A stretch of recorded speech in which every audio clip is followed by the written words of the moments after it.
श्री ज्ञानेश्वर तुकाराम सेवे लागी सेवक झालो तुमच्या लागलो निज चरणा अहो स्वामी तुकया देवा यावरी न करावा भेर सहज लिळी उदकी वह्या तुम्ही रक्षिरिया निज सत्ते अहो स्वामी तुकया देवा यावरी न करावा वेर निळा म्हणे धराला हाती तरी द्याल मती निरूपमा अहो स्वामी तुकया देवा यावरी न करावा अभेर तपतीर्थदान व्रताचरण गाता हरिगुण वारू नये कोटी कोळे त्याची वाटोली पाहते त्यात या घडते ब्रह्महत्या आपली आपापे न सुटे साय असे कोणाकडे असे निस्तरिल व्हावे साह्य तया न घालावी भय फुकासाठी पाहिला भगात तुका म्हणे हित माना या वचना सुख दुःख जाणा साधे फुका कोटी कोळी त्याची वाटोली पाहते त्यात या घडते ब्रह्महत्या गाथेच्या कर्मनाऱ्याला 996 क्रमांकाचा अभंग आहे. विचार आपला चालू आहे.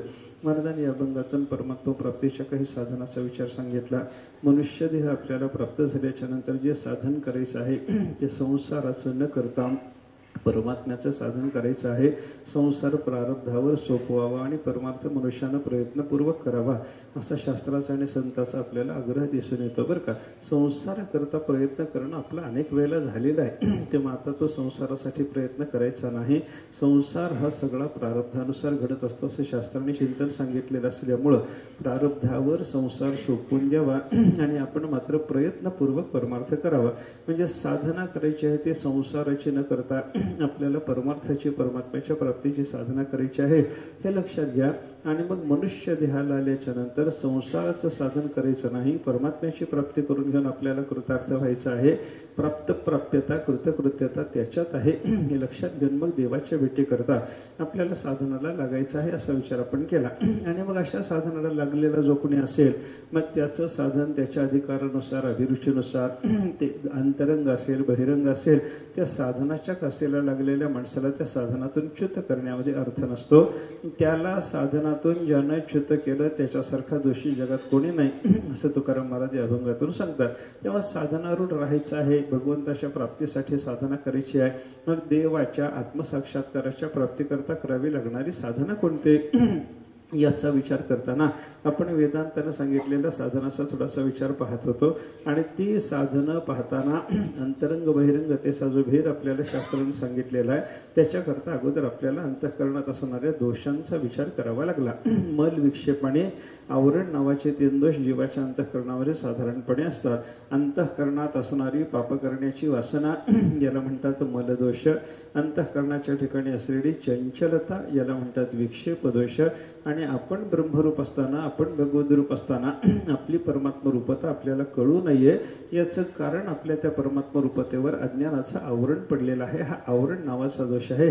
असे 3 दोष मनुष्याच्या अंतःकरणात जीवाच्या अंतःकरणात असतात असा विचार केला. आता या 3 दोषापैकी एका दोषाच्या नाशाकरता काही साधन करायचं असतं असा विचार केल्याच्या नंतर मलदोष जाण्याकरता काय करावं लागतं सांगा ना मला.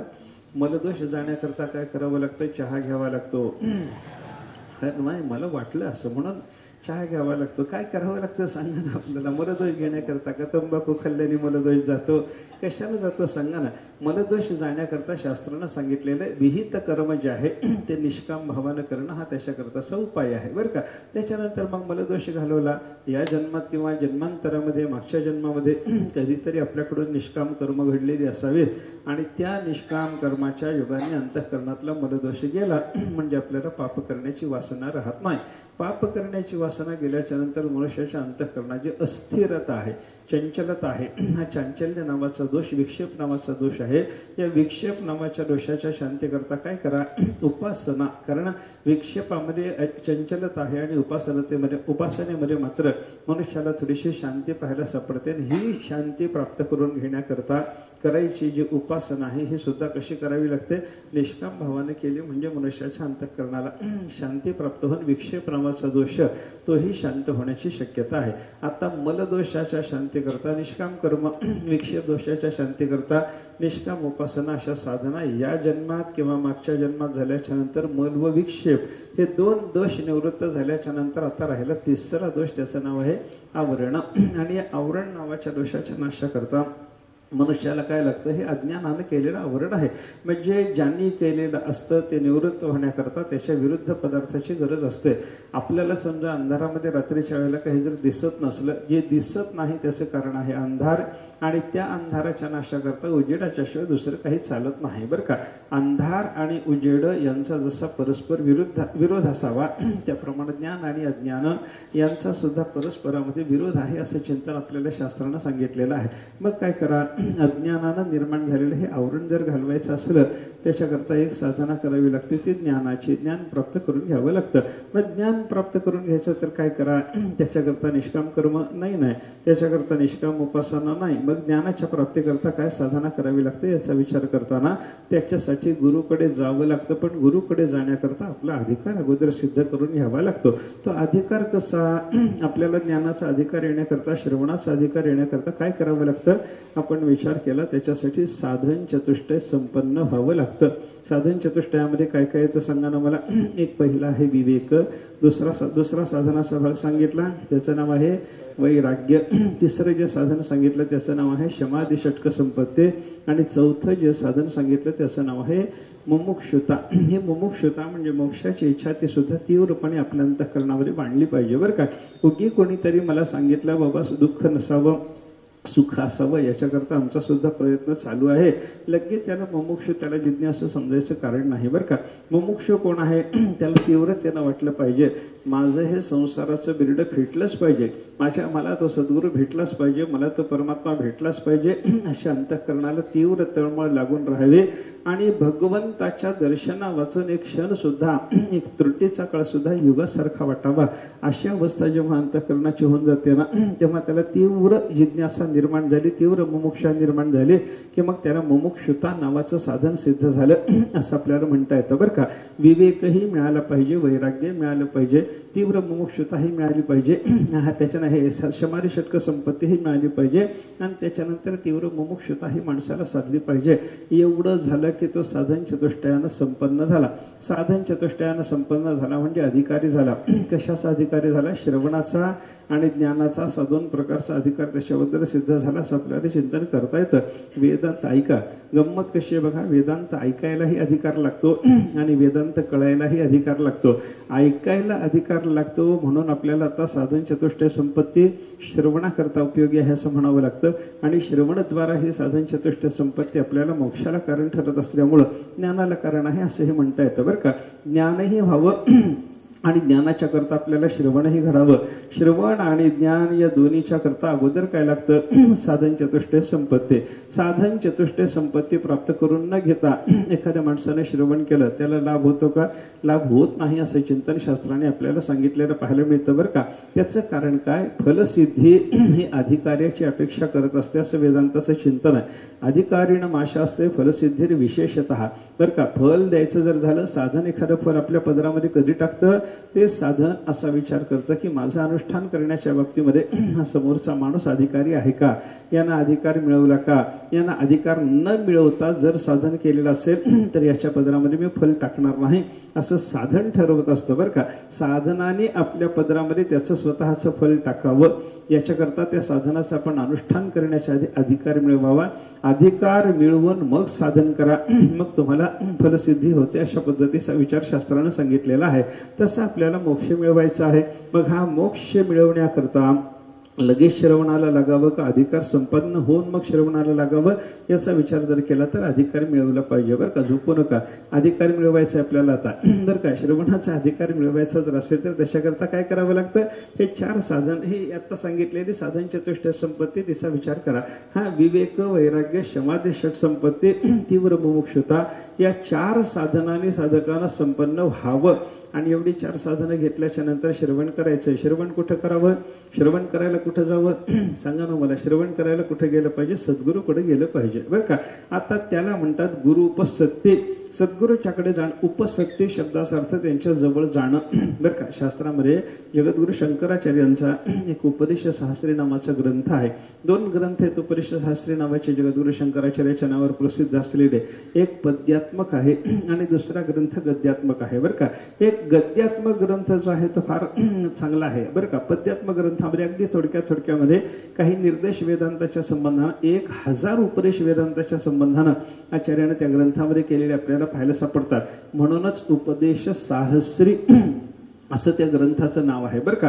सहस्री म्हणजे 1000 उपदेश आचार्याने त्या ठिकाणी केलेले आहे. पण त्या पद्य ग्रंथातही 1000 उपदेश आहेत, गद्य ग्रंथातही 1000 उपदेश आहेत. पण गद्य ग्रंथ आणि पद्य ग्रंथ दोन्हीकडचं चिंतन वेगळ्या वेगळ्या पद्धतीचं आहे बरं का. वेदांताच्या संबंधाचाच विचार आचार्य बोलत असल्यामुळं दोन्हीकडं काही विचार समान रीतीने येणार जरी असले तरी इकडचं तिकडचं चिंतन फार वेगळ्या वेगळ्या पद्धतीने आचार्यांनी मांडलेलं आहे, हे लक्षात घ्या बरं का. माझ्या समोर आत्ता जो विषय आहे गुरुपसत्ती हा विषय आपल्या समोर मला मांडायचा आहे. ज्ञान घेण्याकरता साधन चतुष्टय संपन्न झालेल्या त्या माणसानं सद्गुरूकडे जावं लागतं. ह्याला म्हणतात गुरु उपसत्ती. उपसत्ती म्हणजे जवळ जाणे. त्या गुरुच्या जवळ जायचं जे असतं ना त्या संबंधातला विचार जो आहे हा विवेक चूडामणी ग्रंथामध्ये आणि त्याच्यानंतर या उपदेश शास्त्री नावाच्या गद्य ग्रंथामध्ये आपल्याला पाहायला सापडतो बरं का. आचार्यांनी त्या ठिकाणी केलेले चिंतन आपल्या समोर मांडतो. आचार्य म्हणायला लागले अथ मोक्ष साधनोपदेश विधिं व्याख्यास्यामः. आता आम्ही काय करतो, मोक्षाचं साधन जे काही आहे त्याच्या उपदेशाचा विधी तुम्हाला सांगतो.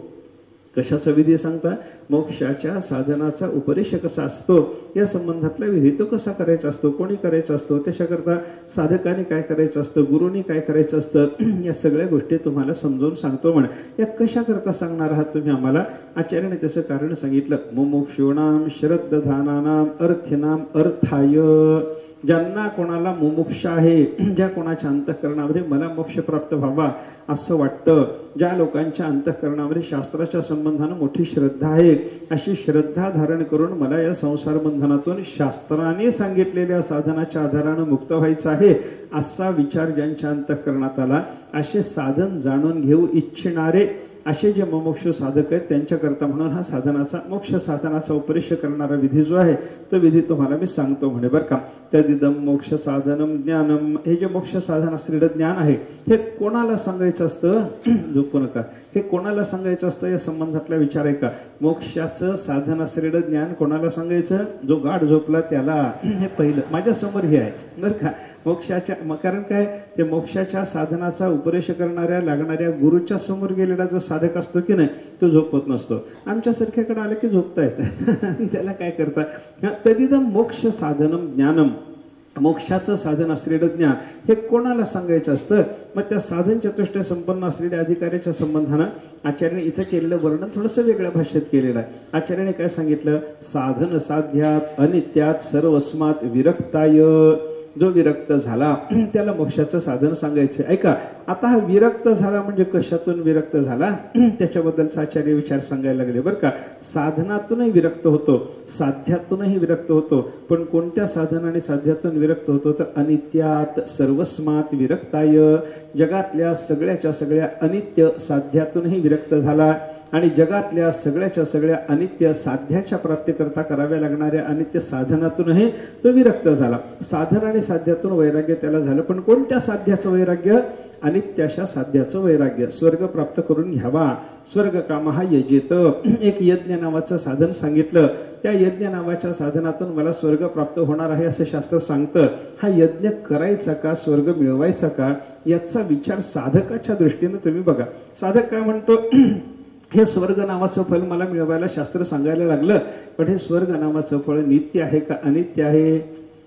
कसं आहे सांगा ना. स्वर्ग नावाचं फळ कसं आहे, नित्य का अनित्य. कायम टिकणारा स्वर्ग आहे का कधीतरी संपून जातो.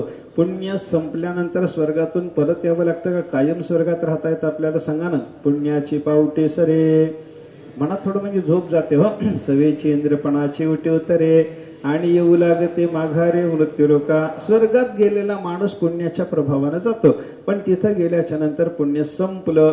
ते सुख भोगता भोगता पुण्य अरे कसं आहे बघा, तिथलं सगळंच्या सगळं सुख म्हणजे बाजारातला माल आहे आणि आपल्याजवळ असलेलं पुण्य म्हणजे पैसा आहे. आपण पुण्य नावाचा पैसा द्यावा, त्या स्वर्गाच्या बाजारातलं सुख नावाचा म्हणजे काही द्रव्य माल असेल तो सगळ्याचा सगळा माल घ्यावा भोगावा. हे कुठपर्यंत चालणार, खिशात पैसा असेपर्यंत माल मिळत राहतो. स्वर्गात गेलेल्या माणसाला सुख कुठपर्यंत मिळणार, पुण्य असेपर्यंत. त्याला तिथं सुखाचा अनुभव घडणार आहे. आणि पुण्याची पावटी सरे, त्याची पुण्याची शिदोरी संपून गेली. मग काय होतं, सवेची इंद्रपणाची उटी उतरे. त्याच्या अंगाला जणू काही आतापर्यंत इंद्रादिक देवपणाची उटीच लागली होते. लागलेली उटी नित्य असते का अनित्य असते सांगा. अंगाला समजा आपल्या एखादा लेप लावला तर हा लेप कायमचा असतो का कधीतरी धुवून जातो सांगा ना मला. कसं असतं सांगा, धुवून जातो. पांडुरंगाला उन्हाळ्याच्या दिवसामध्ये रोज उटी पूजा असते.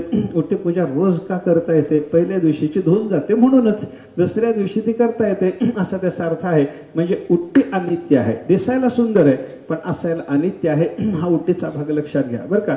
असं उटीचं चिंतन केल्याच्या नंतर इंद्रपदाची सुद्धा एक प्रकारानं उटी लागलेली असते. पुण्य असल्यामुळं त्याच्याकडे इंद्रपद मिळालं याचा अर्थ पुण्याच्या प्रभावानं त्याला इंद्रपदाची उटी लागली. पण पुढं काय झालं, ते पुण्य संपलं आणि इंद्रपदाची उटी त्याची उतरून गेली. मग येऊ लागते माघारे मृत्यूलोका, पुन्हा त्याला मृत्यूलोकामध्ये परत यावं लागतं.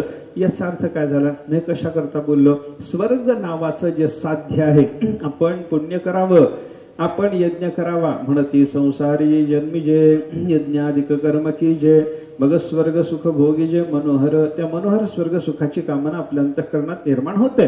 स्वर्गाचं दिव्य वर्णन ऐकलं की माणूस म्हणतो अरे वा छान आहे तिथं, कामधेनूची खिल्लार आहेत म्हणे तिथं, हा कल्पतरूची बाग आहे म्हणे तिथं, रंभा वगैरे वगैरे तिथं अप्सरा नृत्य करतात म्हणे, अमृत प्यायला मिळतं म्हणे. हे सगळं सगळं स्वर्गाचं दिव्य वर्णन ऐकल्याच्या नंतर माणसाला स्वर्गाचा मोह होतो.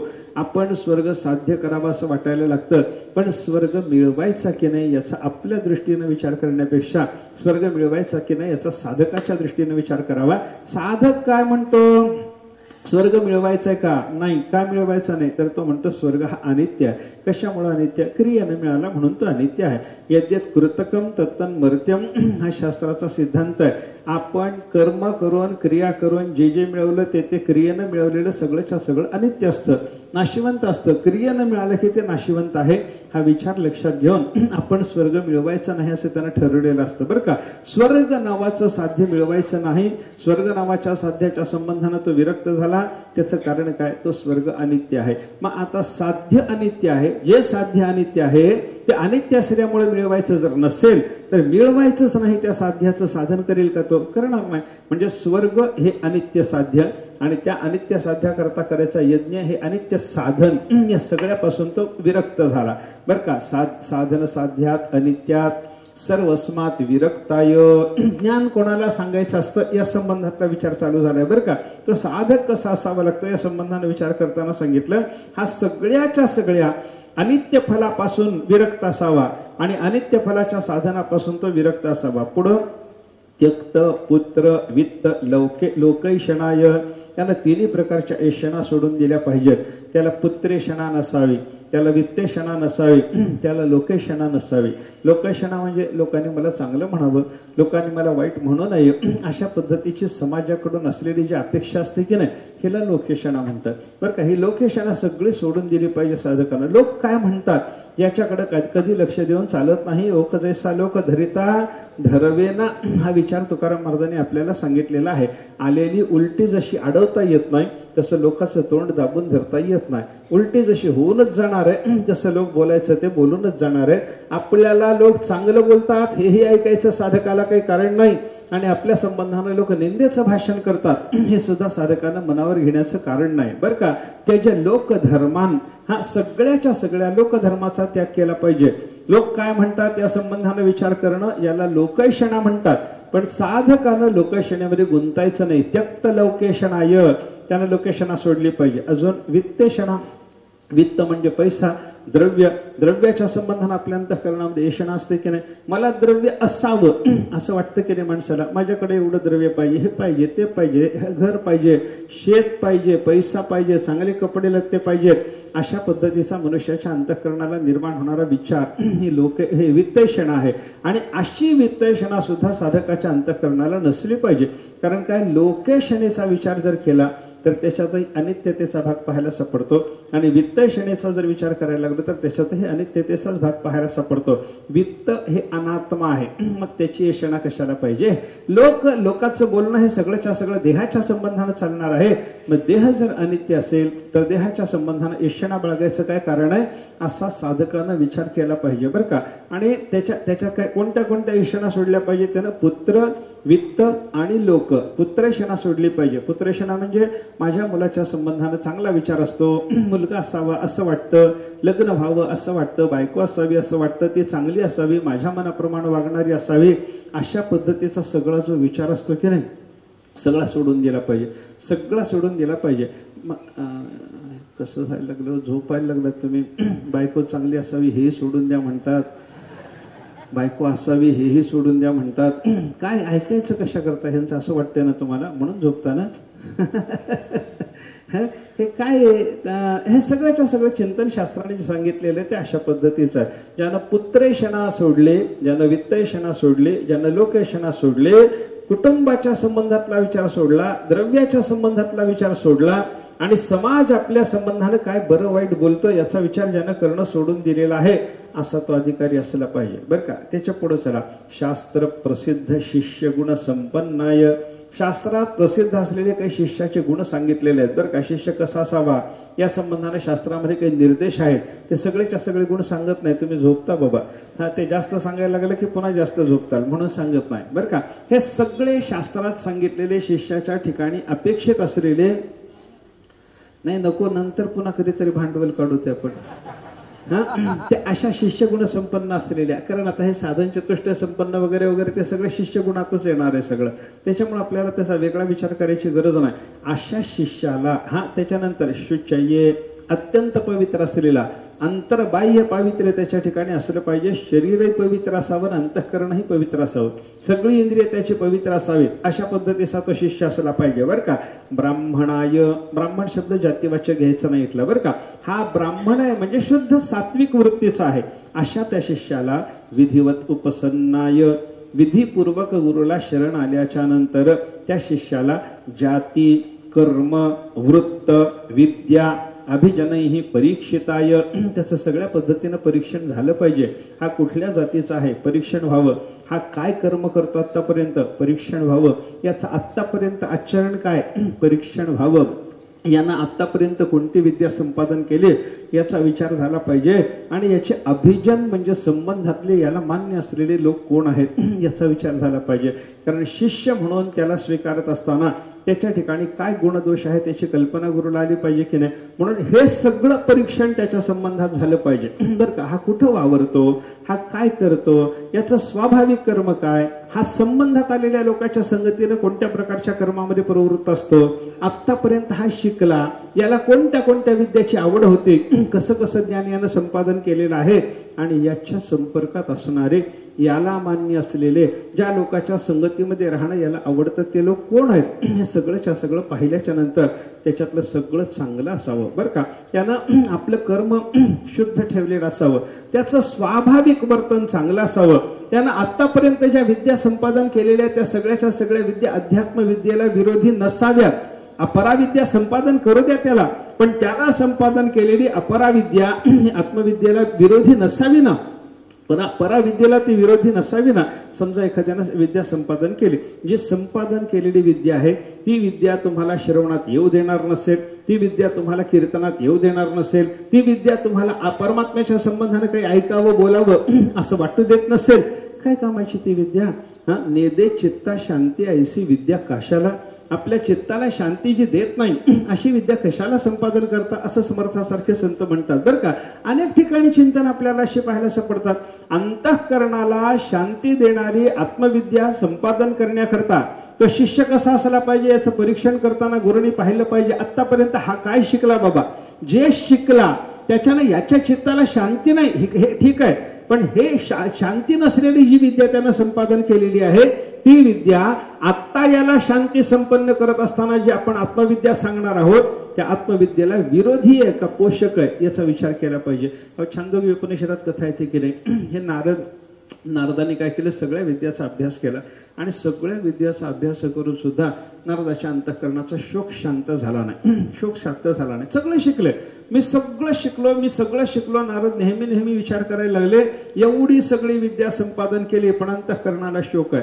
अजून माझ्या अंतःकरणाची हळहळ तळमळ शांत झालेली नाही. काय करू असा विचार होता. आणि एकदा सनकादिकाच्या दर्शनाला गेले. सनकादिकाच्या दर्शनाला गेल्यानंतर नारदाला सनकादिकाने बसवलं. बसा नारदा बसा, काय चाललंय म्हणे. बरे, त्रिभुवनात संचार चालू आहे म्हणे, पण चित्ताच्या तुमच्या अवस्थेचा विचार जर केला तर आत्ता चेहऱ्यावरून तुमचं चित्त काही शांत दिसत नाही, काही दुःख आहे, तुम्हाला काही अडचण आहे. नारदाने सांगितलं, माझ्या चित्ताचा शोक शांत झाला नाही. शोक शांत झाला नाही, काही शिकलात की नाही नारदा. मग नारदाने सांगितलं, ऋग्वेदम भगवोध्येमी यजुर्वेदम अध्येमी. हे सगळं शिकलो म्हणे. ऋग्वेद शिकलो, यजुर्वेद शिकलो, सामवेद शिकलो, अथर्ववेद शिकलो, इतिहास शिकलो, पुराण शिकलो, सगळी स्मृती, सगळ्या स्मृती ग्रंथाचा मी अभ्यास केला, मंत्र शिकलो, नाम शिकलो, आख्यात शिकलो. जे काही नारद शिकले होते त्या सगळ्याचा पाढा नारदानी वाचला. नारद म्हणायला लागले, एवढा ज्ञानी असून सुद्धा तदहम भगवहा शोचामी, असा असलेला मी, हे भगवान, हे सद्गुरुदेवा, एवढ्या ज्ञानाने एवढ्या विद्यांनी संपन्न असून सुद्धा मी शोकात मग्न आहे, मी शोकसागरात बुडालेला आहे. तम्माम शोकस्य परंपारम तारयतो. अशा मला शोकसागरातून भगवंताने सद्गुरूंनी पार करावं. शोकसागरात मी, अरे एवढ्या सगळ्या विद्या संपादन केल्या पण मी शोकसागरात बुडतो आहे आणि मला शोकसागरातून सद्गुरुदेवानी पार करावं. आणि त्याने नारदाने तिथं सांगितलं, श्रुतम हि एवमे भवदृशेभ्यः. आपल्यासारख्या महापुरुषाच्या तोंडून मी ऐकलंय. कोण म्हणतंय, कोण म्हणायला लागलं, नारद म्हणतात. सनकादिकाला म्हणतात, तुमच्यासारख्या महापुरुषाच्या तोंडातून मी ऐकलं. तुमच्याकडेच मी का आलो, एवढ्या सगळ्या विद्या मला प्राप्त असताना माझ्या अंतःकरणाचा शोक शांत झाला नाही, मी शोकसागरात मग्न आहे. अशा अवस्थेत तुमच्याकडेच यावं असं मला का वाटलं. त्याचं कारण नारद म्हणतात, तुमच्यासारख्या बड्या लोकांच्या तोंडून आजपर्यंत मी ऐकलेले काय, तरति शोकम आत्मवित. आत्मवित्ता महात्मा शोकातून तरुण जातो. शोकसागरातून तरुण जाण्याकरता माझ्या या बाकीच्या विद्या उपयोगाच्या नसल्या तरी आत्मविद्या, जिला ब्रह्मविद्या म्हणतात, जीव ब्रह्मैक्य विद्या म्हणतात, ही विद्या मात्र माणसाला शोकसागरातून तारून नेणारी आहे. हे ऐकून बड्या लोकांच्याकडून. आणि म्हणून तुमच्याकडे आलो महाराज, मला आत्मज्ञान द्या. आत्मज्ञान झाल्याशिवाय माझा शोक शांत होणार नाही. असं म्हणल्याच्या नंतर सनकादिकाने नारदाला उपदेश केला. अशी कथा आपल्याला छांदोग्य उपनिषदात पाहायला सापडते. आणि नारदांना, ऐका, नारदांना सनकादिकाने केलेल्या उपदेशाच्या युगानं त्यांना ब्रह्मज्ञान झालं. आणि ब्रह्मज्ञान झाल्याच्या नंतर नारद म्हणतात, आता मी शोकमुक्त झालो. तत्र को मोहा कशोकः एकत्वमनुपश्यतः. एकत्वाचा ज्याला साक्षात्कार झाला, एकत्वाचं ज्याला दर्शन झालं, जीव आणि परमात्मा एकच आहेत आणि परमात्म्याच्या शिवाय जग नावाचा पदार्थ काहीच नाही, हे ज्या महात्म्याला कळालेला आहे तो महात्मा शोकातून तरुण जातो. त्याला शोक राहत नाही, त्याला मोह राहत नाही. आता माझी अशी अवस्था झालेली आहे की माझ्या ठिकाणी कोणत्याही प्रकारचा शोक मोह नाही. हे नारद बोलायला लागले. कधी बोलले, आधी बोलले का नंतर बोलले, कधी बोलले, अरे आत्ताच बोलले की 2-5 मिनिटापूर्वी. कधी बोलले सांगा ना.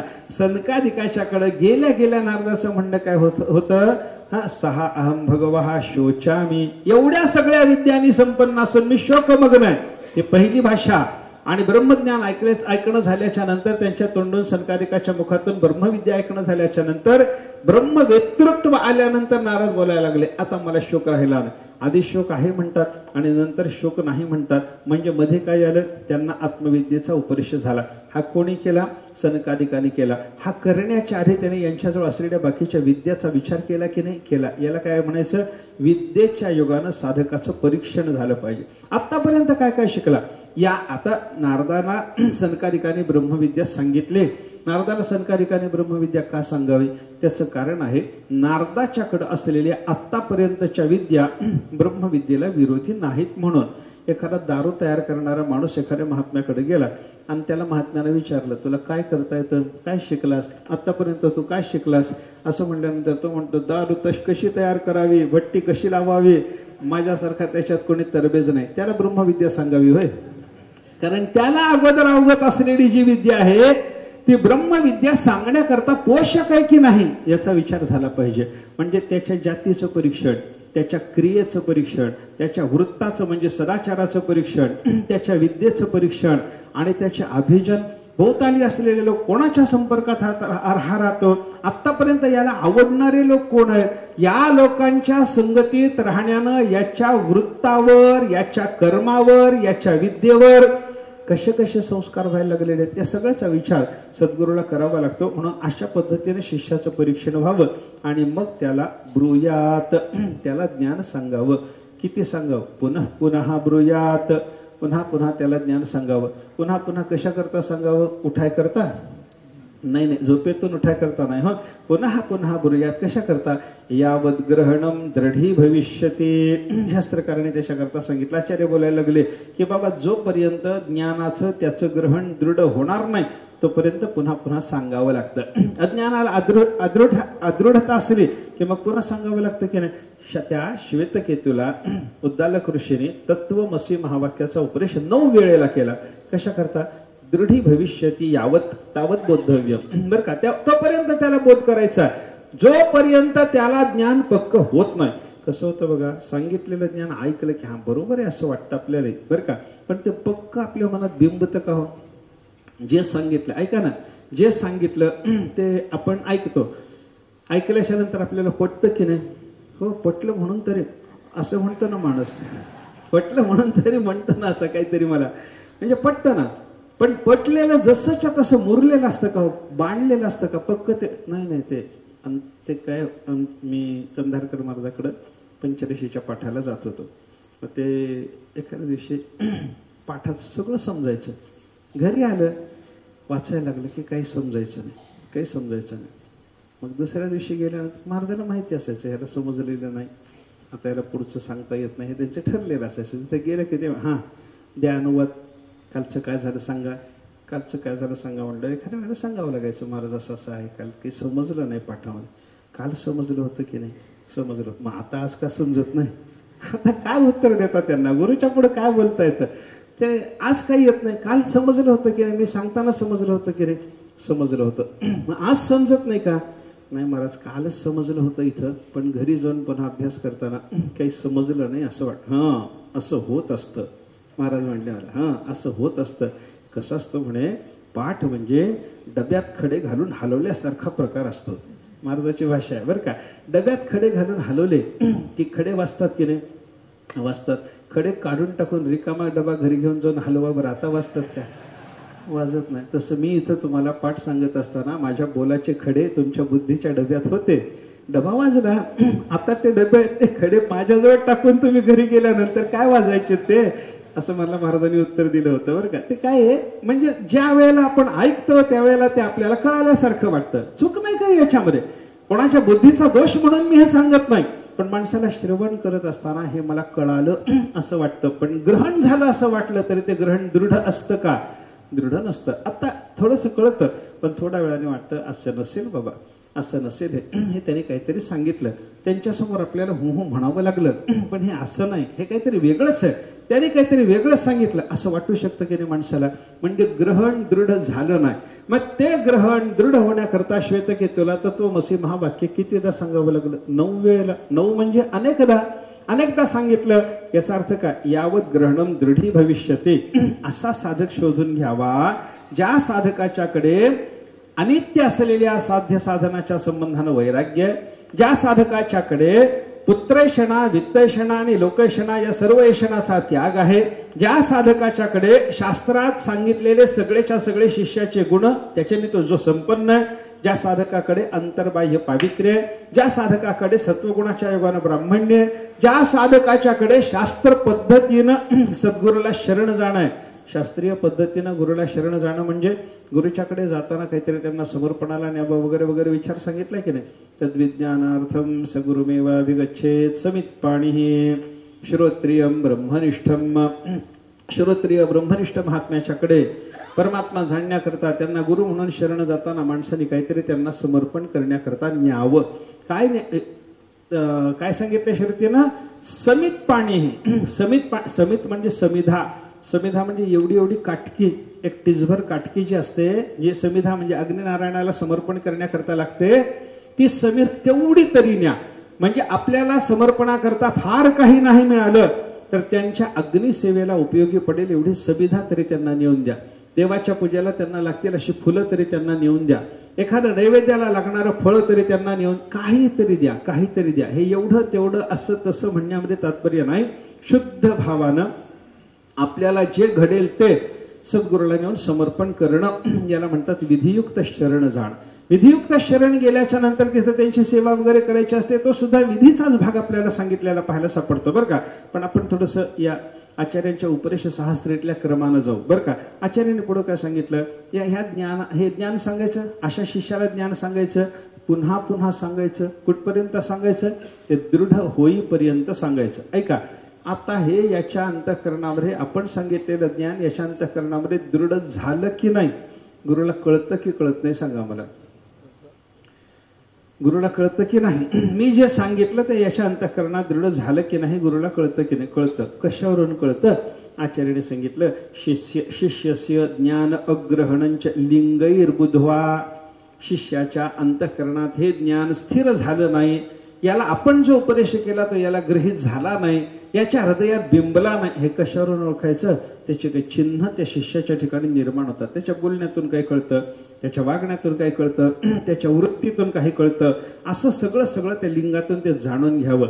आणि मग अग्रहणे हेतून बरं का, याला ज्ञानाचं ग्रहण का झालं नाही बाबा, त्याच्या ठिकाणी निर्माण झालेली जी लिंग असतात ना, ती लिंग याला ज्ञान का झालं नाही याचं कारण आपल्याला शोधून देतात, गुरुला शोधून देतात. पहिला हेतू त्याच्यातला सांगितला, अधर्म.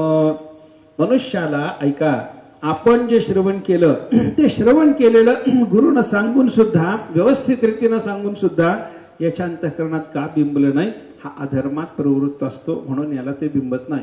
त्याला अधर्मात प्रवृत्त असताना बिंबायचं नाही. लौकिकात गुंतलेला असला माणूस तरी त्याला ते बिंबत नाही. प्रमाद, जाणून चूक करण्याची माणसाला इच्छा असते म्हणून अंतःकरणामध्ये बिंबत नाही. नित्यानित्य विवेक विषय असंजात दृढ प्रत्यय. नित्यानित्य वस्तू विवेक असावा असं जे सांगितलेलं आहे ना, त्याला तसा दृढ प्रत्यय आलेला नाही.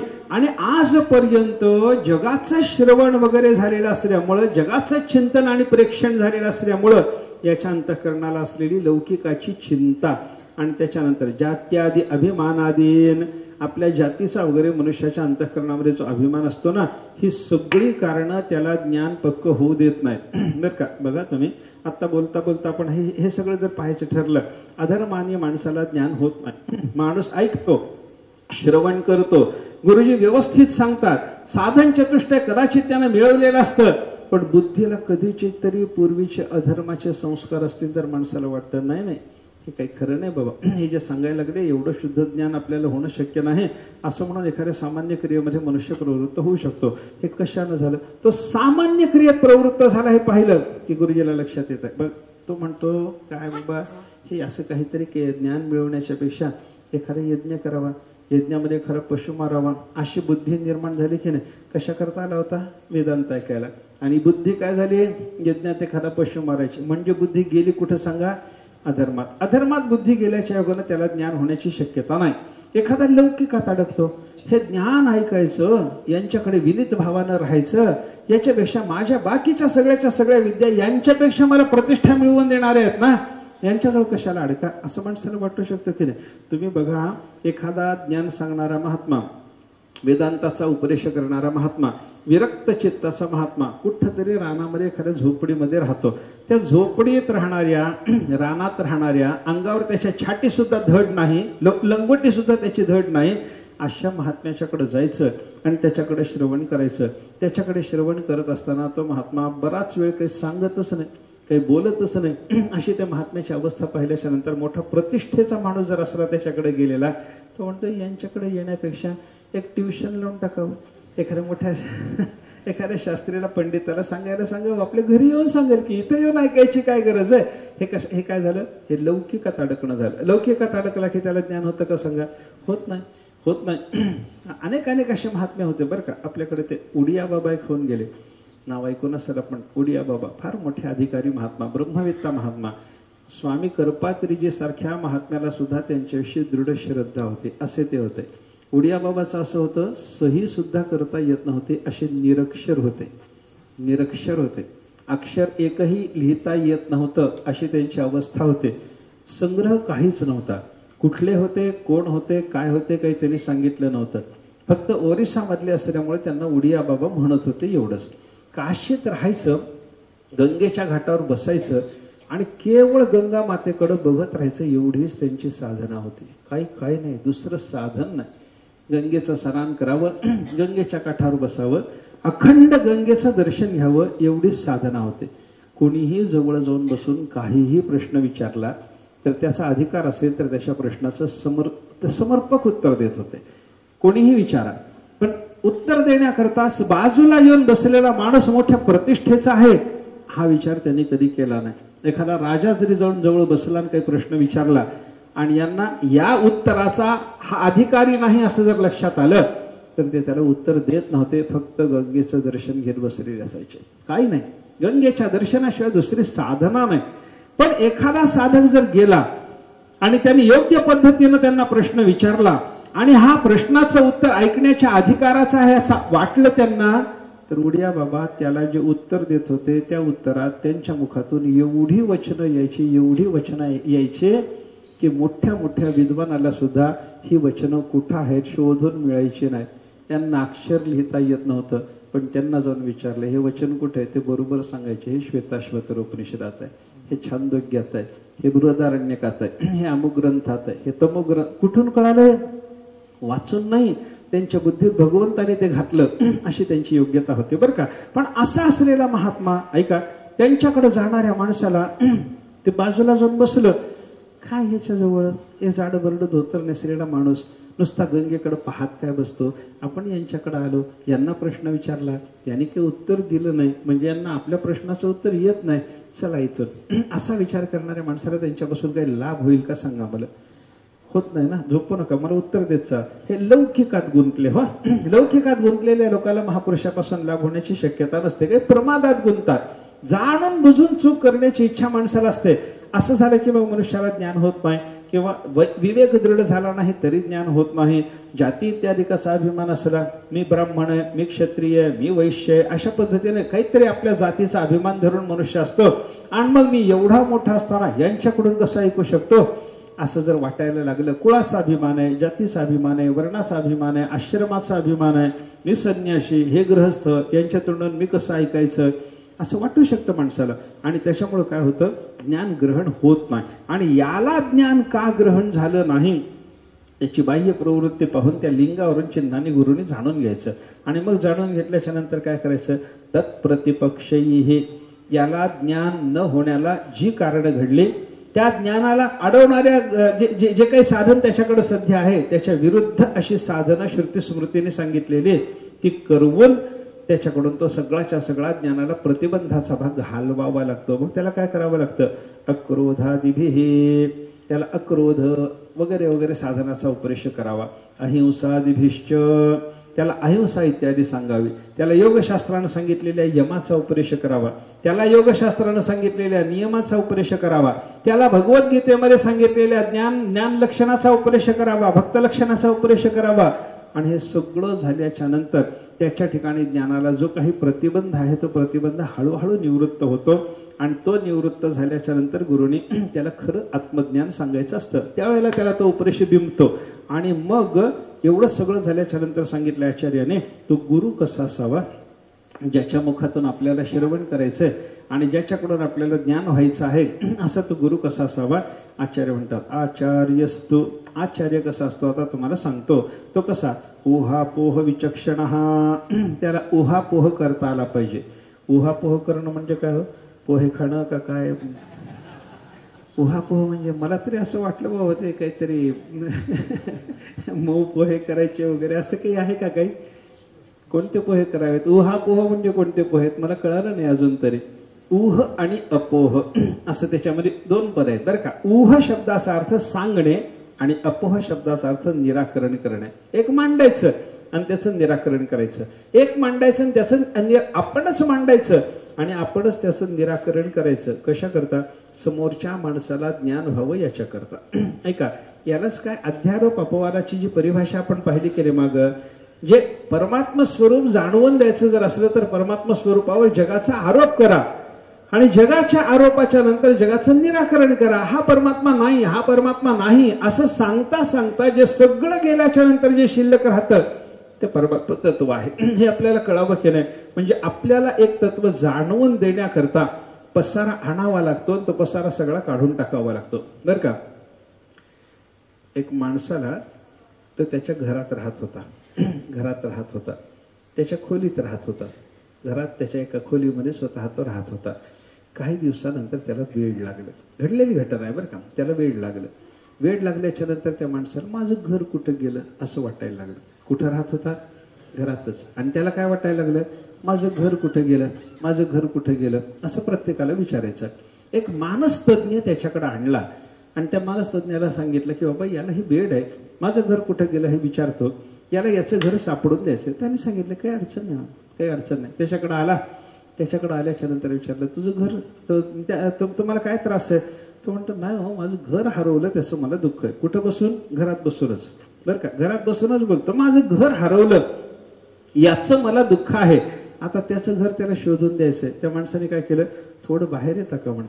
थोडं बाहेर येता, त्याला बाहेर यायला सांगितलं. त्याच्या घरात अनेक वस्तू ठेवल्याच्या नंतर त्याला काय केलं, घरात नेलं. घरात नेऊन त्याला सांगितलं हा हे काय आहे? गड्या नाही हो हेच तुमचं घर आहे. पटतं का? हे तुमचं घर आहे म्हणणे वेड्याला तरी पटेल का? पटत नाही. मग हे घर टाकून द्या. हे टाकून दिलं.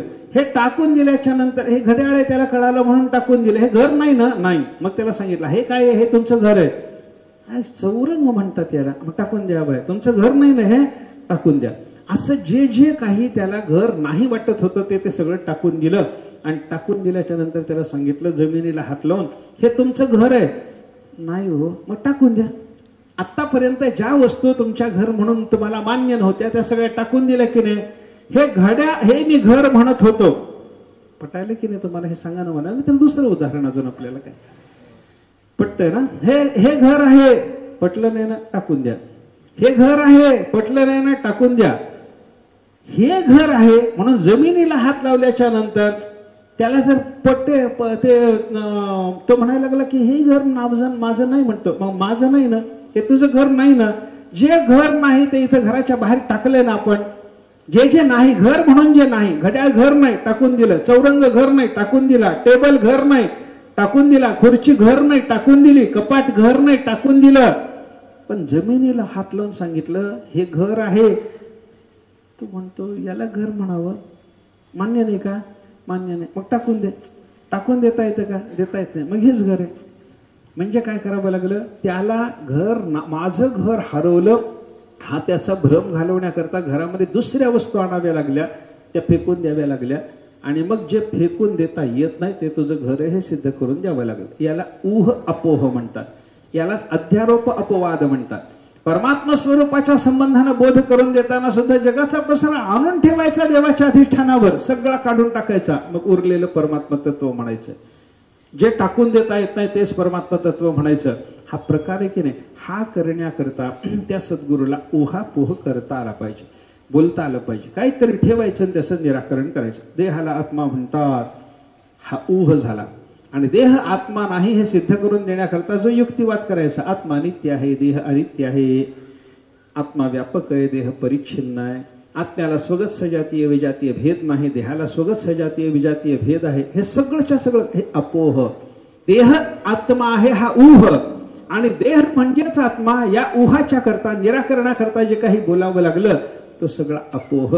हे ऊह आणि अपोह करण्याच्या बाबतीमध्ये गुरुला सामर्थ्य पाहिजे, पहिली गोष्ट. दुसरं काय? ग्रहण, धारण, शम, दम, दया, अनुग्रहादी संपन्न. त्या गुरुच्याकडे काय काय पाहिजे? ग्रहण पाहिजे. ग्रहण पाहिजे म्हणजे आजपर्यंत त्यानं अनेक विद्याचं ग्रहण केलेलं असलं पाहिजे. बरं, त्याच्यानंतर धारण पाहिजे.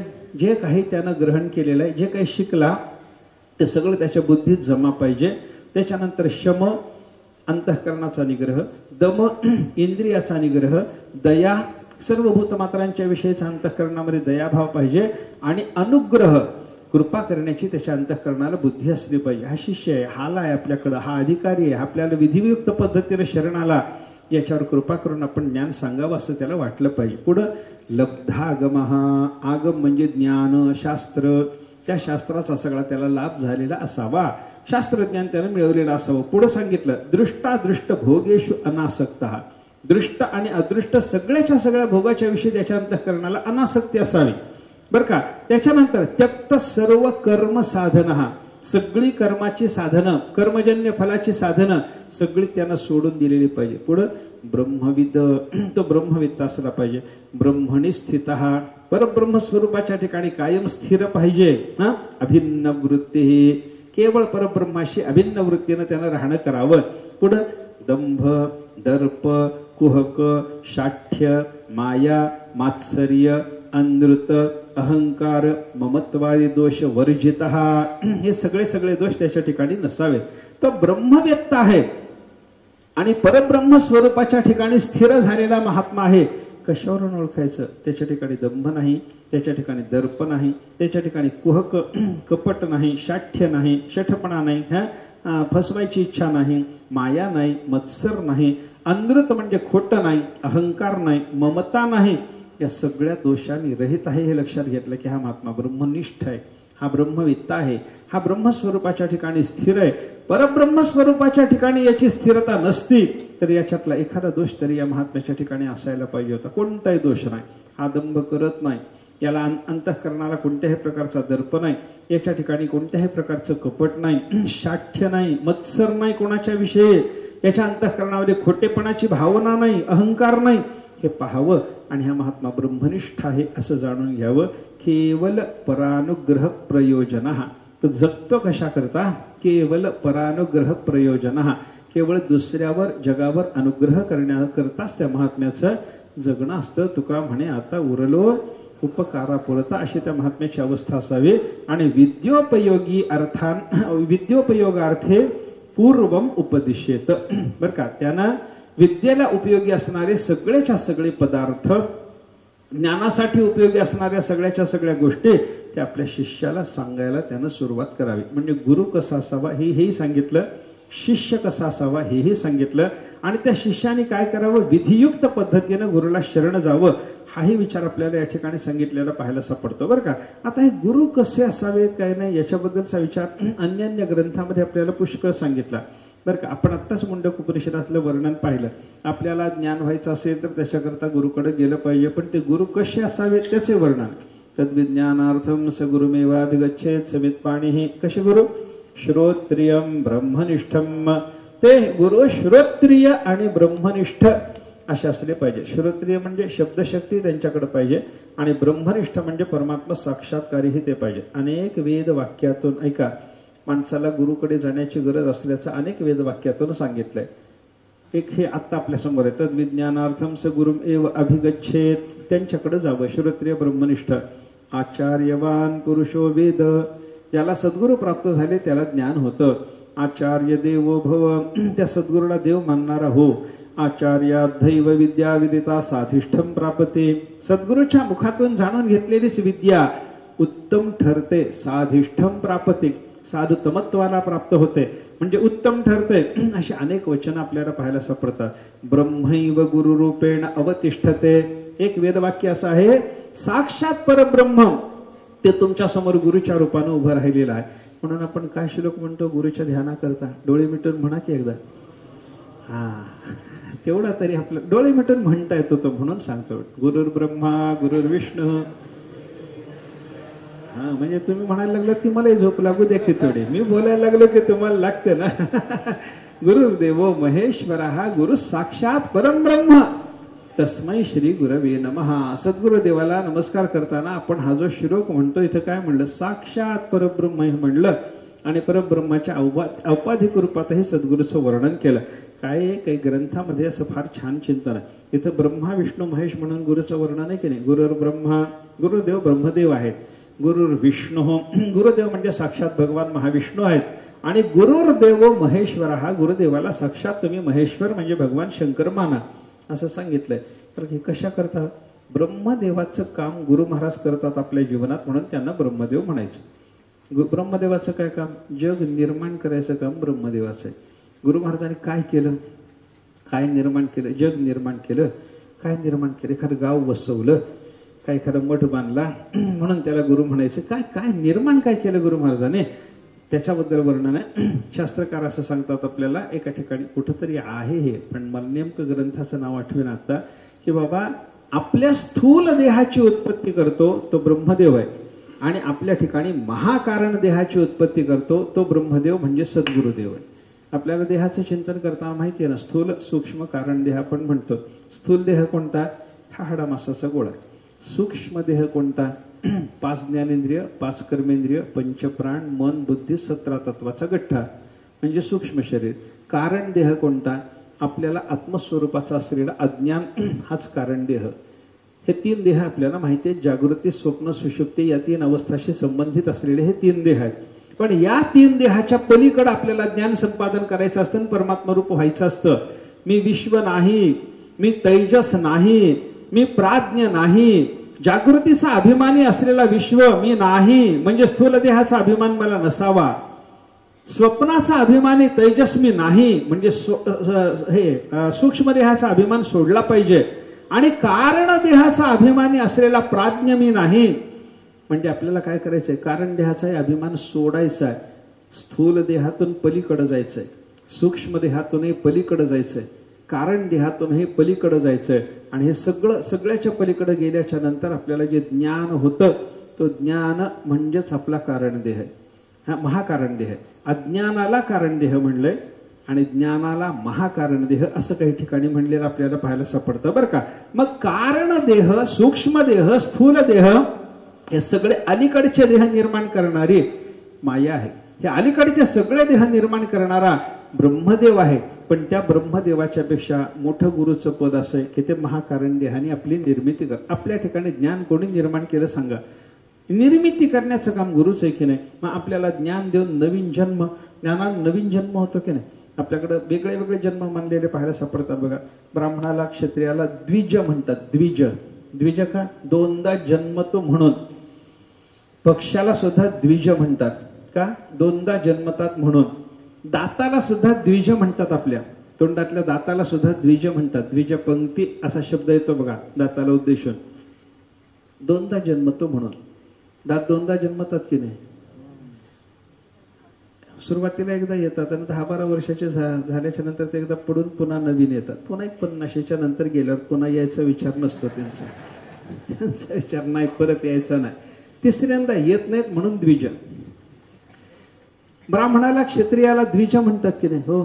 कशामुळे? पहिल्यांदा जन्म आईच्या उदरातून झाला आणि पुन्हा मग त्याचा संस्कार जेव्हा होतो, पुन्हा संस्कार झाला, मुंज झाली की त्याला द्विजत्व संस्कार म्हणतात. दुसऱ्यांदा जन्म येतो.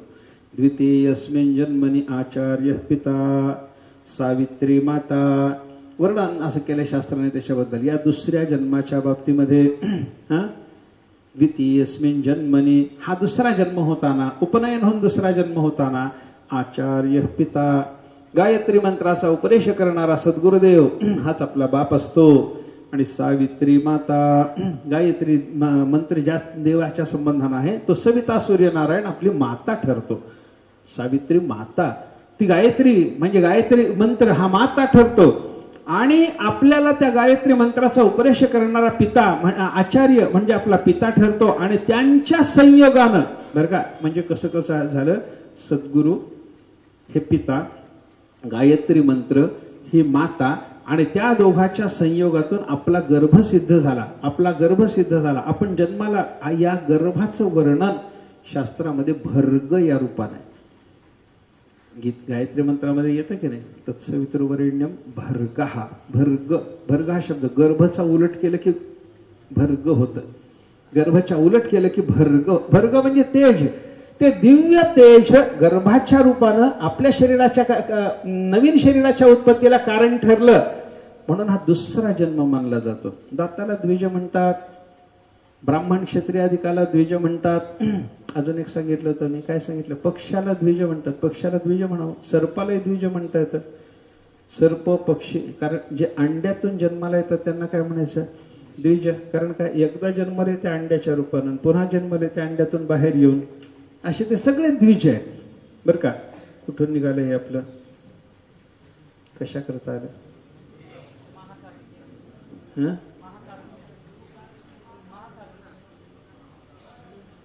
नाही नाही, मी विसरलो नाही.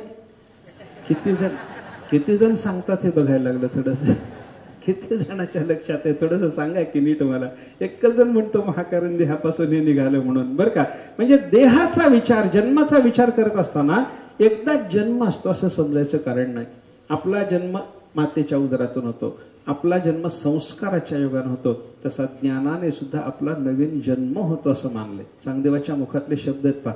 निळोबाऱ्यांनी चांगदेव महाराजाचं चरित्र लिहिले. त्या चांगदेव महाराजाच्या चरित्रात ज्या दिवशी 1400 वर्षाच्या नंतर मुक्ताबाईची कृपा झाली, त्या दिवशी चांगदेवाने सांगितलं, चांगदेव म्हणे आजीची जन्मलो किंवा आजी जन्म आलो, गुरुपुत्र झालो मुक्ताईचा. मुक्ताईचा गुरुपुत्र झाल्याच्या योगाने आजच माझा खरा जन्म झाला. हा कोणता जन्म आहे हो? देहाचा जन्म 1400 वर्षापूर्वी झाला.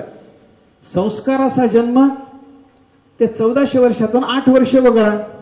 8 वर्षानंतर जन्माला आल्याच्या नंतर 8 वर्षानंतर त्यांचा दुसरा संस्काराच्या योगाने झालेला आहे. आता पण 1400 वर्षाच्या नंतर झालेला हा जन्म कोणता हो? ज्ञानाचा जन्म आहे.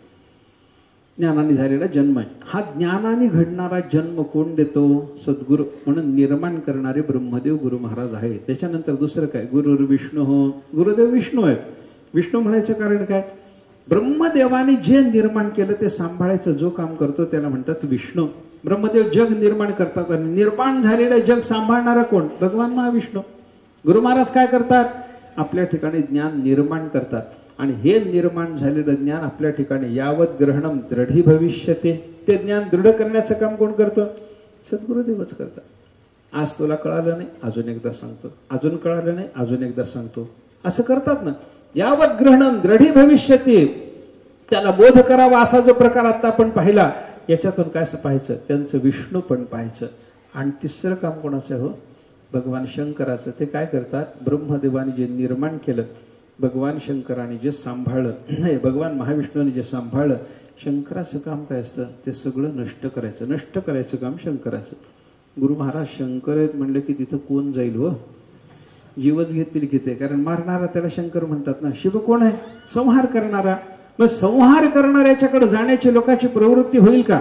आपल्या संहार करतात म्हणून महात्म्याच्याकडे, तुकाराम महाराजाकडे जायचं कशा करतात? ते खतम करून टाकतील म्हणून. असं आहे का? थोडंच असं काही नाही. मग कशा करतात त्यांच्याकडे जायचं? ते आपल्या अज्ञानाचा नाश करतात, कारण देहाचा नाश करतात, म्हणून त्यांच्याकडे जायचा असा विचार आपल्याला लक्षात घ्यावा लागतो. म्हणजे ज्ञान देह निर्माण करणारे ब्रह्मदेव, आपल्या ठिकाणी असलेल्या ज्ञानाचं असंभावना, विपरीत भावना वगैरे निवृत्त करून रक्षण करणारे विष्णू म्हणजे गुरुदेव, आणि आपल्या ठिकाणी असलेल्या अज्ञानाचा नाश करणारे भगवान शंकर म्हणजे गुरुदेव. म्हणून त्यांचं वर्णन काय केलं? गुरुर ब्रह्मा, गुरुर विष्णू, गुरुर्देवो महेश्वरः. हे सोपाधिक रूपाचं वर्णन झालं. सोपाधिक रूपाचं वर्णन आहे सगळं. त्या सोपाधिक रूपाचं एवढं 3च पद्धतीनं नाही, अजून अन्य ग्रंथामध्ये अजून वर्णन आहे. गुरु महाराज एखाद्या वेळेला शांत वृत्तीनं बसलेले पाहिले की त्यांना गंगादेवी स्वरूप म्हणावं म्हणे. गुरु महाराज एखादं रजोगुणी काम करायला लागले की त्यांना आपण ब्रह्मदेव समजावं म्हणे. गुरु महाराज ग्रंथाच्या अध्ययनात, चिंतनात प्रवृत्त असतील तर त्यांना सरस्वती स्वरूप, गणपती स्वरूप समजावं म्हणे. अशी वेगळी वेगळी भावना, सोपाधिक ब्रह्माची भावना करत असताना वेगळी वेगळी देवाची रूप त्यांच्या ठिकाणी मानता येतात.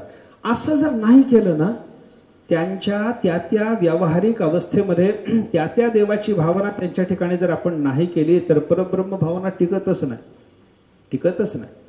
जी क्रिया ते करायला लागले त्या क्रियेचा संबंध त्यांच्या ठिकाणी मानला, त्यांचं ब्रह्मत्व कसं लक्षात घेता येईल? आपल्याला घेता येत नाही. एक महात्म्याच्या बाबतीत घडलेलं आहे बरं का. काय झालं? एक महात्मा असे संन्याशी काशीमधले एक आश्रमात असे बसलेले, रोज येईल त्या भक्ताला काहीतरी जवळ असलेला प्रसाद द्यायचे. साखर वगैरे त्याच्याजवळ असायची. आलेल्या भक्ताच्या हातात प्रसाद द्यायचे. एका दिवशी सकाळी उठून त्यांच्याकडे एक माणूस गेला. त्यानं दर्शन घेतलं. याने त्याला साखर दिली. साखर दिल्यावर तिथं थोडा वेळ बसला. काय करतात हे बघावं म्हणून बसला. त्यांची साखर संपली होती. त्याने 2 रुपये काढले, जुना काळ, 2 रुपये काढले, त्याच्या हातात दिले आणि 2 रुपयाचे साखर घेऊन ये रे, येणाऱ्या भक्ताला द्यायला प्रसाद लागणार आहे आपल्याला, साखर घेऊन ये. त्याला सांगितलं. तो साखर आणायला गेला. साखर आणली. साखरेचा पुडा आणला. त्या डब्यात टाकायची. ते म्हणा ना माझ्या हातात दे पुडा. त्याने पुडा हातात घेतला आणि असं तोलून पाहिला हातात. नाही रे, दुकानदारानं फसवलं म्हणे, तुला साखर कमी दिली. कोण म्हणतं? ब्रह्मवेत्ता महात्मा. ब्रह्मवेत्ता महात्मा म्हणतो साखर कमी दिली, जाऊन त्याच्याकडून अजून थोडीशी साखर मागून आण जा. बरोबर वजन दिलं नाही त्यानं, तुला फसवलेलं दिसतं. म्हणावं का त्यानं? ब्रह्मवेत्या महात्म्यानं हे म्हणावं का? सांगा ना मला. तुमचं म्हणणं काय? म्हणावं की म्हणू नये? ब्रह्मवेत्या महात्म्यानं साखर कमी आली म्हणावं की म्हणू नये त्यानं? तुम्ही बोलू नका, तुम्हाला ते माहिती आहे सगळं म्हणून. कारण मला जे बोलायचं ते कशा करता तुम्ही बोलता म्हणून असं वाटतं की नाही साधारण माणसाला. त्याही माणसाला तसं वाटलं, नको बाबा ह्याने असं बोलायला नको, मला संकोच वाटला. असं काय याच्यात? तो म्हणला मी आणून देतो अजून तुम्हाला. अरे नाही म्हणे, माझ्या 2 रुपयाची पाहिजे. अजून आणून देतो नाही, माझ्या 2 रुपयाची साखर मला पाहिजे. संन्याशी माणूस 2 रुपयाच्या साखर करता एवढा विचार. त्याला सांगितलं जा दुकानदाराकडे, परत जाऊन त्याला सांग महाराजांनी सांगितलंय तोलून बरोबर दे म्हणाव. त्यानं परत जाऊन दुकानदाराला सांगितलं. दुकानदाराने त्याला वजन दाखवलं. वजन दाखवल्यावर तो म्हणाला बघा हो, तुम्ही बघा स्वतः. त्याने पाहिलं साखर बरोबर होती, आणली महाराजाच्या हातात दिले. महाराजांनी पुन्हा नाही रे अजून फसवले म्हण. तो म्हणला महाराज मी पाहिले दुकानदाराच्या तिथं वजन, मी स्वतः पाहिले आणि मी वजन. ते म्हणाले चल बरं कसं देत नाही साखर बघतो. कशा करता? 2 रुपयाच्या साखरेमध्ये चमचाभर कमी आली होती म्हणून. त्याच्या दुकानात गेले, त्या दुकानदाराला भांडून मोकळं केलं. माझी साखर बरोबर आली नाही, माझी साखर बरोबर आली नाही, देवाला बरोबर दे, बरोबर दे, तुझं वजन कसं दाखव. आणि बरोबर त्याच्या वजनातला खोटेपणा दाखवून दिला आणि मुठभर साखर जास्त घेऊन आले. घरी येऊन बसले, हा शिष्य येऊन बसला, समाधान पावले, मुठभर साखर जास्त मिळाली. आलेल्या भक्ताला साखर देणं झालं. दिवसभर हा प्रकार चालला. हा बाजूला बसलेला, याला उठायची काही भावना होईना. महात्म्याने त्याला विचारलं का रे, दर्शन घेतल्याबरोबर रोज जातोस ना, आज बसू नयेस म्हणे. काय कशा करता बसलास? म्हणलं महाराज थोडं वाईट वाटलं. म्हणलं कशाचं? तुम्ही काय केलं? म्हणलं हे 2 रुपयाच्या साखर करता, त्याच्यामध्ये सुद्धा 10-5 पैशाच्या साखरे करता, त्या दुकानदाराला येऊन भांडत बसला, शोभलं का तुम्हाला? ते म्हणले शोभायचा काय मुद्दा? म्हणे शोभायचा मुद्दा नाही, माझ्यासमोर प्रश्न वेगळा आहे. काय प्रश्न आहे? त्याने सांगितलं हे 2 रुपये माझे आहेत का? नाही, काल मला एका भक्तानं समर्पण केलेलं आणि हे 2 रुपये त्या भक्तानं मला कशा करता समर्पण केले? या 2 रुपयाचा मी योग्य विनियोग करीन हे त्या समोरच्या भक्ताला माहित नाही. आपण या महात्म्याला दिले पैसे म्हणजे याचा चांगला वापर होणार आहे म्हणून त्यानं मला 2 रुपये दिलेत की नाही? हो. मग हे 2 रुपये योग्य कारणाला लागावेत म्हणून माझ्याकडे आलेले असताना याचा संपूर्ण योग्य विनियोग व्हावा की त्या दुकानदाराला 10 पैसे खाऊ द्यावेत? तुम्हाला काय वाटतं? त्यानं खावेत, महाराजाला मिळू नयेत. मुख्य मुद्दा इथे आहे. महाराज असल्यामुळे त्याला मिळू द्यायचं कारण नाही. दुकानदारानं 10 खाल्ले तर का, 10 पैसे खाल्ले तर का, असं नाही. त्यानं महात्म्यानं काय सांगितलं? हे 10 पैसे त्यानं खावेत म्हणून मला देणाऱ्यानं दिलेत का? मला 2 रुपये जे त्यानं दिलेले आहे त्या 2ही रुपयाचा माझ्याकडून प्रसाद वाटला जाणार आहे म्हणून दिलेत का 10 पैसे दुकानदार खाणार आणि 1 रुपया 90 पैशाची साखर हे वाटणार म्हणून दिले? आणि परमेश्वराच्या दरबारात उभं राहिल्याच्या नंतर देवाने मला विचारलं, काल तुला जे पैसे मिळाले होते, समजा आता माझा प्राण गेला आणि मला देवासमोर उभं राहावं लागलं, पाप पुण्याचा झाडा चालू झाला आणि देवाने विचारलं तुला ते 2 रुपये कशा करता आले होते? साखरेचा प्रसाद वाटाय करता. मग 2 रुपयाची वाटली का 1 रुपया 90 पैशाचे? 1 रुपया 90 पैशाचे. 10 पैसे त्या दुकानदाराला तुला कळत असताना खाऊ दिले की नाही? खाऊ दिले. का केलं असं? असं जर देवाने विचारलं तर मला उत्तर नाही म्हणून भांडायला आलो म्हणले दुकानदाराला. आता ही सगळी क्रिया पाहिल्याच्या नंतर त्या महात्म्याच्या संबंधानं आदर राहावा की राहू नये मला सांगा. आदर राहावा की राहू नये सांगा ना मला. किती संशय बघा तुमच्या मनामध्ये, किती संशय. राहू नये असं संशय राहू नये. त्याला महात्मा म्हणलंच पाहिजे. तो महात्माच आहे, तो शुद्ध बुद्धीचाच आहे, तो अरे त्याच्याकडे गुरु म्हणून आपण गेलो ना, तो आपल्याकरता साक्षात परब्रह्म आहे ना. मग परब्रह्म ही त्याच्याबद्दलची भावना अंतःकरणातली मावळू नये. आणि त्याचा तर एवढा रजोगुणी स्वभाव पाहिला तुम्ही, 10 पैसा करता तो भांडत बसला. मग काय करायचं? त्याची रजोगुणी प्रवृत्ती पाहिली की या वेळेला माझे गुरु महाराज ब्रह्मदेवाच्या भूमिकेत आहेत म्हणावून मोकळं व्हावं. संपलं. हे ब्रह्मदेवाच्या भूमिकेत आहेत म्हणलं, रजोगुणाचा सगळा भाग जातो ब्रह्मदेवाकडं आणि आपल्या समोर उभं राहतं ते केवळ परब्रह्म उभं राहतं. हा विचार करायला सांगितला शास्त्राने आपल्याला बरं का. जी क्रिया त्यांच्याकडून चालू असेल ती सत्वगुणी पाहिली, विष्णू म्हणा की रजोगुणी पाहिली त्यांना ब्रह्मा म्हणा, तमोगुणी एखादी क्रिया सद्गुरूच्याकडून घडताना आपल्या लक्षात जर आले तर त्यांना आपण भगवान शंकर म्हणा. आणि तिकडं तिकडं त्या त्या उपाधीच्याकडं ते सगळेच्या सगळे गुणजन्य भाग जे असते ते जाऊ द्या आणि साक्षात परब्रह्म म्हणून गुरुदेवाकडे बघा. गुरु साक्षात परम ब्रह्म तस्मै श्री गुरवे नमः असं त्या सद्गुरुदेवाला नमस्कार करताना आपल्याकडे जे चिंतन सांगितलं जातं याच्यातून त्यांची सर्व देवस्वरूपताही आहे आणि त्यांच्या ठिकाणी निरुपाधिक रूपानं साक्षात परब्रह्म रूपताही आहे. म्हणून उघडे परब्रह्म सद्गुरूची मूर्ती असं वर्णन संत महात्मे करतात. उघडे म्हणायचं कारण काय? साक्षात परब्रह्म. गुरु साक्षात परब्रह्म म्हणणं काय आणि उघडे परब्रह्म म्हणणं काय, बरं का? अशा पद्धतीचा विचार आपल्याला त्याच्यातून करता येतो. असं साक्षात परब्रह्म रूपानं सद्गुरूचं चिंतन केलं पाहिजे. हे कशा करता मी बोललो, हा गुरुपसक्तीचा प्रकार आहे. गुरुकडं गेल्याच्या नंतर त्या गुरुच्या सेवेत राहिल्याच्या नंतर त्या गुरु महाराजाच्या संबंधानं आपल्या अंतःकरणात असलेला परब्रह्मतेचा भाग मावळू नये याच्याकरता त्यांची व्यावहारिक प्रवृत्ती रजोगुण, तमोगुण किंवा सत्वगुण कोणत्या गुणाला धरून आहे हे पाहावं आणि त्या गुणाच्या अभिमानी देवतेच्या रूपामध्ये त्यांचं चिंतन करावं. एवढं केलं त्यांच्याविषयीचा ब्रह्मभाव मावळत नाही. भले ते साखरे करता भांडत असले तरी ब्रह्मदेव म्हणलं की ते ब्रह्मदेवाकडे गेलं, त्यांचं साक्षात ब्रह्म पण आपल्याला लक्षात आलं. हा विचार करून सद्गुरूच्या संबंधानं अशी सगुण ब्रह्माचे रूप पाहत पाहत साक्षात परब्रह्म म्हणून निर्गुण ब्रह्माच्या रूपाने सुद्धा त्यांची उपासना करणं याला विधिवत उपसन्नता म्हणतात. उपसत्ती म्हणजे जवळ जाणे. जवळ जाणे म्हणजे त्यांच्याकडे जाणे आणि त्यांच्याकडे गेल्याच्या नंतर काय करायचं असतं देव सांगतात. तद्विधी प्रणिपातेन परिप्रश्नेन सेवया. तिथे गेल्याच्या नंतर शेवया करायच्या असतात. खीर करायची आहे ना तिथे. आता आपल्याला काय काय करावं लागतं तिथं? प्रणिपातेन त्यांना नमस्कार करायचा. पुढं काय? सेवया. सेवया म्हणजे सेवा शब्दाच्या तृतीयचं रूप आहे. सेवेने परब्रह्म त्यांच्या जाणून घ्यायचं. याचा अर्थ काय झाला? त्यांची सेवा. आणि पुढे परिप्रश्न, त्यांना प्रश्न विचारणं. हे विधी आहेत सगळे.